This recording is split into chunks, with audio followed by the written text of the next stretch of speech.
बांस का तंदूरी चिकन। ये कहानी कुछ साल पहले के एक गांव की है, जहां की सड़कों पर खुशबूदार मिट्टी और छायादार पेड़ पौधों की घनी चादर बिछी रहती थी। यहाँ के लोग हर किसी को जानते थे। गांव का राजा, राजपुरोहित, गरीब, अमीर सभी एक ही स्थान पर जाकर स्वयं भोजन करते थे। यहाँ सबसे लोकप्रिय चीज थी जो हर कोई चाहता था, बांस तंदूरी चिकन। बांस तंदूरी चिकन बेचने वाले का नाम सुंदरलाल था। सुंदरलाल गांव का सबसे अच्छा खाना पकाने वाला था। उनके अद्वितीय खाना पकाने के कौशल का कोई सानी नहीं था। वह सिर्फ चिकन ही नहीं बल्कि दाल चावल, रोटी सब्जी और कई अन्य व्यंजन भी बना सकते थे। सुंदरलाल की तंदूरी चिकन की चाहत को गांव वाले भूल नहीं पाए। वो बांस के तन में एक विशेष मसाला डालकर चिकन तैयार करते थे और उसे जलती हुई आग पर पकाते थे। इससे उनके चिकन का एक अनोखा स्वाद और स्टाइल मिला जिसकी बराबरी कोई नहीं कर सकता। सुंदरलाल का तंदूर बांस का एक बड़ा सा टुकड़ा था, जिसका उपयोग वह बहुत सावधानी से करते थे। वह चिकन को बांस के तन की आग पर सुनहरे भूरे रंग पे पकाते थे, जिससे वो बाहर से कुरकुरा और अंदर से रसदार और स्वादिष्ट हो जाता था। सुंदरलाल की दुकान गांव में हर किसी की पसंदीदा जगह थी और वह अपने ग्राहकों के साथ बहुत दोस्ताना व्यवहार करता था। वह अकेले या दोस्तों के साथ तंदूरी चिकन का स्वाद लेते थे और हर किसी के चेहरे पे मुस्कान ला देते थे। गांव के लोग तो सुंदरलाल के तंदूरी चिकन के दीवाने थे। उनके दुकान में रोजाना भारी भीड़ जमा होती थी और वह कभी भी खत्म ही नहीं होने वाले खाना बनाते थे। जब भी सुंदरलाल बांस का चिकन बनाता था, तब उनके तंदूर से आने वाली सुगंध पूरे गांव में फैलती थी। तो बस लोग इससे जान जाते थे कि बांस तंदूरी चिकन का समय आ गया है। सुंदरलाल अपने ग्राहकों को और अधिक खुश करने के लिए कुछ एक नए विचार लेकर आए। वह चाहते थे कि उनका चिकन सबसे बड़े प्लेट में परोसा जाए ताकि कई लोग एक ही साथ उसे खा सके। इसके लिए उन्होंने एक विशाल थाली का आविष्कार किया। ये विशाल थाली मेगा थाली कहलाई। ये थाली में चिकन के साथ साथ दाल चावल, नान और सब्जियां भी थी, और वो भी सब अद्वितीय स्वाद में थी। वो ग्रामीणों को चुनौती देता है। जो लोग इस मेगा थाली को 1 घंटे के भीतर पूरा खा सकते हैं, वो मुफ्त में खा सकते हैं। ये चुनौती गांव के लोगों के लिए एक नई भावना जागृत करने वाली थी। जैसे जैसे मेगा थाली की बात फैली, लोग इसकी ओर आकर्षित हो गए। वो चुनौती स्वीकार करने के लिए भी तैयार थे। सुंदरलाल की दुकान पर एक खड़ा हुआ करता था और वह हर दिन लोगों के लिए मेगा थाली बनाकर उन्हें खिलाता था। इससे गांव के लोगों न सिर्फ केवल स्वादिष्ट भोजन का आनंद ले रहे थे, बल्कि साथ मिलकर भोजन करने का आनंद भी प्राप्त कर रहे थे, जिससे उनके साहचर्य और मिलनसार जीवन में एक नया आयाम आया। दरअसल सुंदरलाल ने अपनी दुकान के जरिए गांव को एक नया और अनूठे तरीके से एकजुट होने का मौका दिया। उन्होंने न सिर्फ स्वादिष्ट खाना बनाने का जादू चलाया, बल्कि सभी को एक साथ बैठकर खाना भी खिलाया। ग्रामीणों के लिए सुंदरलाल की दुकान का भोजन न केवल अनूठे स्वाद का स्रोत था, बल्कि एक साथ आने का अवसर भी था, जिससे उनकी भाईचारा और गांव की एकता और भी मजबूत हुई। सुंदरलाल ने सिखाया कि एक छोटी सी दुकान भी बड़ा बदलाव ला सकती है, साथ आने का मौका दे सकती है। उन्होंने अपने गांव के लोगों को एक साथ आने का महत्व और एक साथ भोजन करने का आनंद लेने का महत्व सिखाया। इस कहानी से हमें ये सीख मिलती है कि किसी भी छोटी से कार्य से भी हम अनूठे और सकारात्मक बदलाव ला सकते हैं और साथ मिलकर जीवन का आनंद ले सकते हैं। सुंदरलाल ने अपनी कठिनाइयों का सामना किया और उन्हें सकारात्मक और सफल दिशा में बदल दिया। उन्होंने दिखाया कि एक छोटी सी दुकान भी बड़ा पहचान बना सकती है और साझेदारी की ओर में मजबूत बना सकती है। हीरापुर नामक एक सुंदर गांव था। उसी गांव में संतोष नामक एक आदमी विशेष तरह का चिकन मंडी बिरयानी बनाकर उसी गांव में बेचता था। एक दिन वो चिकन मंडी बिरयानी बनाकर बेचने लगता है।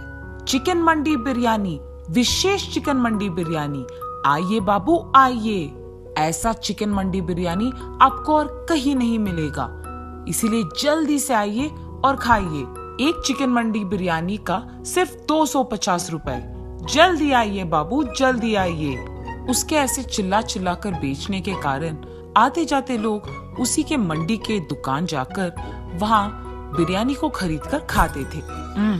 अरे संतोष, तुम्हारे तरह ये विशेष बिरयानी और कोई नहीं बना सकता। कितना ताजा और कितना स्वादिष्ट है ये बिरयानी। सच में तुमने कमाल कर दिया। ये तो मुझे पता है कि मेरे तरह इस विशेष चिकन मंडी बिरयानी को यहाँ और कोई नहीं बना सकता। ये कह के वो उसके दुकान आए हुए मेहमान को बिरयानी देते हुए रहता है। ऐसे ही इसके स्वादिष्ट बिरयानी बनाने के कारण उसके ही नहीं बल्कि आसपास के सारे गांव वाले भी संतोष के मंडी दुकान आके ही बिरयानी खाते थे। इसी कारण उसका दुकान बहुत कम समय में बहुत ही प्रमुख जगह बन जाता है और ऐसे ही उसे बहुत पैसे भी मिलते थे। अब इतने पैसे उसकी आंखों के सामने देखकर संतोष समझ गया था कि उसके जैसे बिरयानी आसपास में कोई नहीं बना पाएगा और इसी कारण उसे घमंड भी आ जाता है। इसीलिए वो आए हुए मेहमानों से घमंड होके बात करता था। ऐसे कुछ दिन बीत जाते हैं। फिर संतोष का बेटा वसंत उसके पास आता है। पिताजी, मुझे डिग्री में बहुत अच्छी संख्या मिली है। मैं चाहता हूँ कि ऊंची पढ़ाई करके पुलिस बनूं। अरे मेरा बेटा तो बड़ा बन गया है, अब इसको पढ़ाने की क्या जरूरत है। ये अगर मेरे ही साथ काम करेगा, यहाँ व्यापार संभालेगा तो हम और पैसे कमा पाएंगे। वैसे भी मैं अकेले कोई काम नहीं कर पा रहा हूँ, मुझे मदद में एक हाथ तो चाहिए ही। और तो और मैं अपने बेटे को काम सिखाकर उसे अपने पास ही रख सकता हूँ ताकि वो मुझे काम में भी मदद करे और इस व्यापार को संभालने में भी। वसंत, तुम्हें पुलिस बनने की कोई जरूरत नहीं है। हमारे पास उतने पैसे भी नहीं हैं कि तुम्हें पढ़ाऊं। इसीलिए यही बेहतर है कि तुम मेरे साथ व्यापार में साथ दो और यहाँ दुकान में मुझे मदद भी चाहिए। और तो और ऐसे हमारे व्यापार को संभाल के मेरे साथ मदद करते हुए काम करोगे तो पुलिस की नौकरी की वेतन से बहुत ज्यादा कमा पाओगे।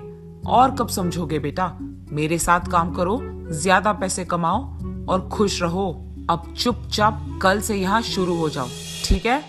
क्या मैं अपना पढ़ाई रोककर पापा के साथ मंडी की बिरयानी बना के उसे बेचूं? हाँ, अब अगर पापा की बात नहीं सुनूंगा तो वो बहुत बुरा मान जाएंगे। तो अब करना ही पड़ेगा और उनका बात सुनना ही पड़ेगा। यही सोचते हुए वो निराश होकर अपने घर चले जाता है और इस सोच में पड़ जाता है कि वो क्या करे। अरे हाँ, मैं ऐसा कर सकता हूँ। मैं पापा के साथ सुबह दुकान में उनकी मदद करूंगा और शाम को घर लौटते ही अपनी पुलिस ट्रेनिंग के लिए तैयार हो जाऊंगा। पैसे मैं पापा को पता चले बिना माँ से ले लूंगा। ऐसे तो पापा भी खुश रहेंगे और मैं भी। ऐसे ही उसके बाद उसके फैसले के मुताबिक ही वसंत दिन में अपने पापा के साथ और उनकी मदद करते हुए रहता था और रात में उसकी माँ की सहायता से पुस्तकों को खरीदकर पुलिस बनने की तैयारी करता था। ऐसे कुछ दिन बीत जाते हैं। फिर उसकी परीक्षा का वक्त आता है। परीक्षा के दिन सुबह वो उसके पिता के साथ दुकान नहीं जाता है बल्कि वो अपना परीक्षा खत्म करके वहां से दुकान चले जाता है और हर रोज की तरह उसके पिता की मदद करने लगता है। लेकिन रात भर की पढ़ाई के कारण उसे बहुत नींद आने लगती है और वो दुकान में काम करने के बजाय गहरी नींद आने के कारण टेबल पे सो जाता है। टेबल पे सो जाना वसंत के पिता संतोष देखते हैं और गुस्से में उसके पास जाकर ऐसे कहते हैं, वसंत, वसंत, सुबह सुबह तुम्हें नींद क्यों आ रही है? तुम रात भर सोए नहीं?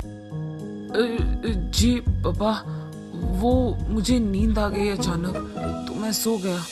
माफ कीजिए, मैं काम करना शुरू कर दूंगा।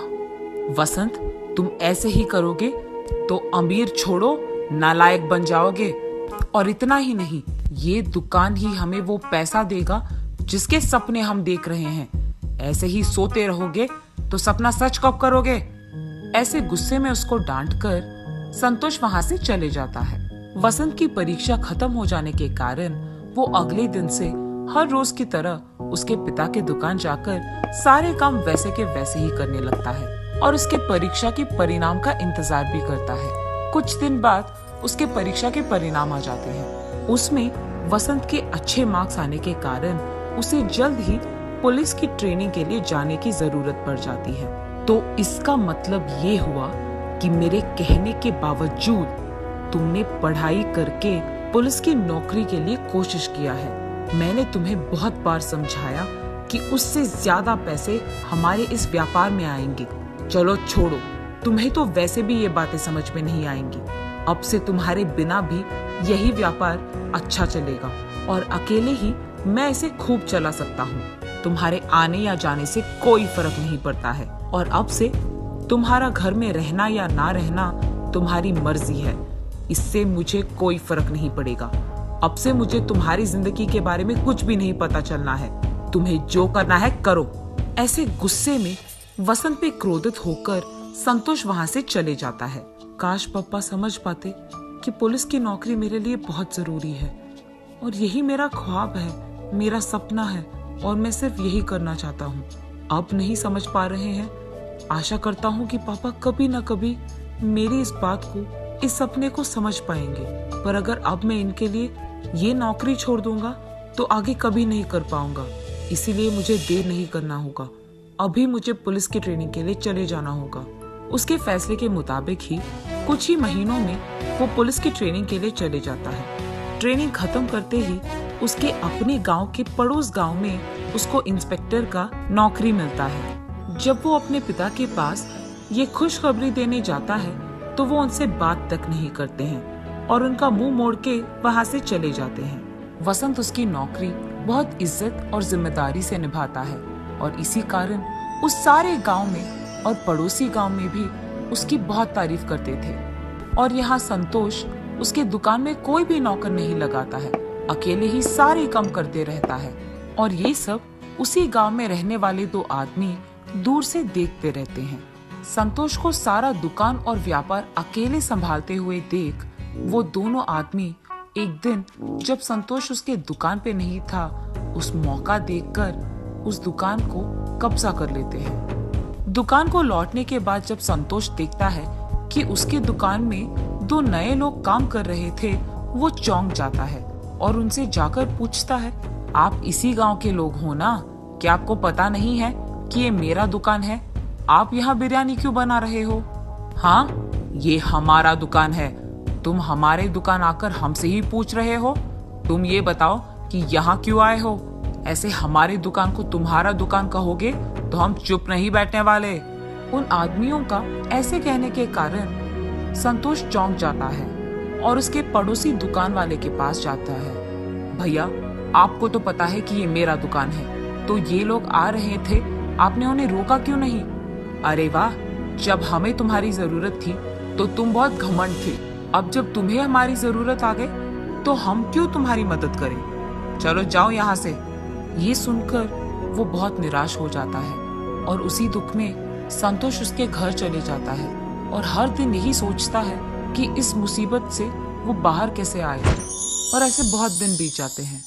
कुछ दिन बाद संतोष को उसके पड़ोस गांव के दोस्त की याद आती है और उसके पास जाकर वो जो कुछ भी हुआ समझाता है। तब उसका दोस्त, अरे संतोष, इस बात के लिए इतना दुख? तुम चिंता मत करो, हमारे गांव का पुलिस अधिकारी जो है वो बहुत ही अच्छे इंसान है, सबकी मदद करते हैं। जब हमारे गांव वासी का बाइक खो गया था तब भी उस पुलिस इंस्पेक्टर ने हमारी बहुत मदद की थी और उस आदमी को उनका बाइक भी लौटा दिया। वो इतने अच्छे आदमी हैं, मुझे जरूर यकीन है कि वो तुम्हारा भी मदद करेंगे। चलो बिना कोई देरी के उनके पास चले जाते हैं। ये कहकर संतोष का दोस्त उसको उस पुलिस अधिकारी के पास ले जाता है। इंस्पेक्टर साहब, यही है मेरा दोस्त संतोष। और जो कुछ भी हुआ वो इंस्पेक्टर को बताता है। जब संतोष इंस्पेक्टर से मिलने जाता है, वहां अपने बेटे को देख संतोष चौंक जाता है और बिना कुछ बात किए वो वहां से चलने लग जाता है। पापा रुकिए, हमारे दुकान पे किसी ने कब्जा कर दिया, मैं उन्हें नहीं छोड़ूंगा, हम हमारी दुकान को वापस पाएंगे, चलिए। अरे संतोष, इंस्पेक्टर साहब तुम्हारे बेटे हैं, तुमने तो ये बात बताई भी नहीं। अरे अब चिंता करने की कोई जरूरत नहीं, तुम्हारा बेटा है, ये काम करके ही वापस आएगा, चलो हम भी उसके साथ जाते हैं। और ऐसे वो तीनों संतोष के दुकान के पास जाते हैं। वहां दो और लोगों को काम करते हुए देख, हम सालों से इस दुकान में काम कर रहे हैं, तुम्हारी इतनी जुर्रत कि तुम यहाँ कब्जा करके बिरयानी बना के बेच रहे हो, हमारी दुकान हमें वापस कर दो, वरना तुम्हें तो मैं छोड़ूंगा नहीं। अरे साहब, हमें तो पता भी नहीं था कि ये आपका दुकान है, हमने इसका कब्जा कर दिया और उसके लिए हमें माफ कर दीजिए, हमें हमारी गलती का एहसास हो गया है, आप आपकी दुकान को वापस ले लीजिए, हम यहाँ से चले जाएंगे साहब। आइंदा अगर ऐसे ही किसी का दुकान या कुछ भी कब्जा किया तो देखना क्या होगा। जी साहब, माफ कीजिए। उसके बाद वसंत उसके पिता संतोष को और संतोष के दोस्त दोनों को उसके घर ले जाता है। बेटा, मैंने तो तुम्हारी बात भी नहीं सुनी थी, पर फिर भी तुमने मेरे खिलाफ कोई भी गुस्सा नहीं रखा है, और जब मुझे तुम्हारी जरूरत पड़ी तो तुमने ही हमारी दुकान को उन लोगों के कब्जे से आजाद किया। अगर तुम पुलिस की नौकरी नहीं करते या पुलिस की पढ़ाई नहीं करते तो आज ऐसा नहीं होता। हम दोनों शायद उसी दुकान में काम करते हुए किसी और के कब्जे के कारण रो पड़ते थे, उससे ज्यादा हम कुछ नहीं कर पाते, पर आज तुम्हारी इस पढ़ाई के कारण ही मैं इस मुसीबत से निकल पाया हूँ। आज तुम्हारी वजह से मुझे मेरी गलती का एहसास हुआ है। कोई भी नौकरी करते हुए ज्यादा पैसे कमाकर घमंडी रहना सही नहीं है। तुम्हारी तरह अच्छी पढ़ाई करके, मेहनत करके काम करते हुए सारे गांव वालों का इज्जत कमाना सच्चा काम है, और यही नेक और ईमानदार काम है। ये मैं समझ नहीं पाया बेटा, और इसके लिए मुझे माफ कर दो। पापा, आपको आपकी गलती का एहसास हो गया, मेरे लिए यही काफी है। चलो, ये सब भूलकर हम पहले की तरह खुश रहेंगे। तब से संतोष घमंडी व्यवहार छोड़कर सभी के साथ अच्छे से बात करते हुए, मेहनत से काम करते हुए उसके व्यापार को संभालते रहता है, और दूसरी तरफ उसका बेटा वसंत पुलिस की नौकरी करते हुए सबकी सहायता करते हुए खुश रहता है। दोनों मिलकर उनके अपने अपने काम का इज्जत करते हैं और खुश रहते हैं। एक गांव में प्रेमजी तिवारी नाम का एक बहुत ही बढ़िया बावर्ची रहा करता था। वो जिस गांव में रहता था उसी गांव के एक ढाबे में वो खाना पकाता और जिंदगी गुजारता। प्रेमजी तिवारी के माँ बाप तो नहीं थे, पर एक बहन और एक भाई था। बहन की शादी करवाने के लिए और भाई को अच्छे से पढ़ाने के लिए वो बेचारा दिन रात कष्ट किया करता था। प्रेम जी के बनाए हुए सारे पकवान कई सालों से बच्चे, बूढ़े, गांव के बाकी सारे लोग बड़ा मजा लेके खाया करते थे। इसके वजह से वो जिस ढाबे में काम करता था उस ढाबे का नाम अच्छा हुआ और कमाई भी बढ़ गई। एक दिन प्रेम जी के एक दोस्त ने प्रेम जी की बहन की शादी के लिए एक अच्छे से लड़के के बारे में बताया। ये सुनकर प्रेम जी ने सोचा ये शादी तो किसी भी तरह करवानी पड़ेगी, चाहे उधार लेना पड़े, पर बहन की शादी होनी चाहिए। इसलिए वो गांव के जमींदार के पास गया और सूद पर रुपए लेके उसने शादी करवा दी।